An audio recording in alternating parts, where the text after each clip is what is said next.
Hi, everybody. Today, caregivers are asking about being a manager and why people skills are so essential to being successful in caregiving. I'm Pamela D. Wilson. My website is pameladwilson.com. On my website, helpful information for caregivers and aging adults, and in this video post, there is a link to an article on my website about caregiver training and workplace support for caregivers. What many caregivers don't realize is that caregiving is work. Sometimes it starts out to be a little bit of work, and then that time just mushrooms and increases. How do we deal with all of this? So if you think about caregiving being work, let's think and talk about work for a moment. Think of a time in your work situation where it was wonderful. Maybe you had a great manager. Maybe you worked with a great team of people, projects that you loved, people that inspired you. It was fun. You really enjoyed it. How often does that happen in the workplace? I would venture to say that it doesn't happen all the time, and sometimes it doesn't even happen very much. A lot of our contentment, a lot of our happiness and satisfaction in the workplace is on a couple of things. It's our manager and the relationship that we have with our manager. It's the company, it's the structure, it's the culture, it's the strategy, and a lot of times it is the other people that we work with. So take the workplace over here and translate it to caregiving over here. Your caregiving situation is a lot like your work situation. Except if you are that main caregiver, that means that you are the manager. You are the leader.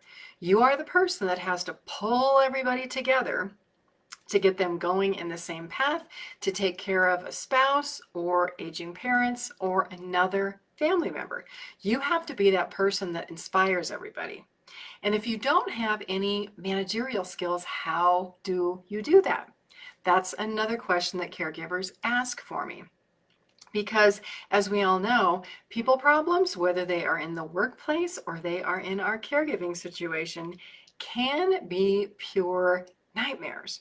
And if your manager doesn't understand your caregiving situation, that's another problem. I can share my experience with two managers during the years where my mom was sick and passed away and my dad was sick and passed away. The manager that I had during my mom's passing, awesome, wonderful, understanding, loved him. The manager that I had when my father passed away, didn't like her at all. She was not compassionate, had no idea what caregiving meant, like a lot of managers today, and it resulted in being a very stressful situation for me. So how do caregivers deal with all of this kind of stuff today in the workplace? One, it's asking for help, and it's asking your workplace to have an interest, to become aware, to initiate programs for caregivers in the workplace, much like they initiate programs for people who have children, or wellness programs, or other programs. It's time that caregiving takes an equal amount of attention and receives an equal amount of attention in the workplace for caregivers. The link in this video post is information about that. You can share that with your corporations, share it with other caregivers, and start having conversations about the fact that caregiving skills really are workplace skills and vice versa. So if corporations bring caregiving programs into the workplace, at least like mine, because I teach caregivers workplace skills, it's a win-win for everybody. I'm Pamela D. Wilson. My website is pameladwilson.com. Check out the link in this video post. Check out my website. A lot of helpful information for caregivers and suggestions for companies who should be offering or at least considering programs for working caregivers. I'll see you again soon in another video.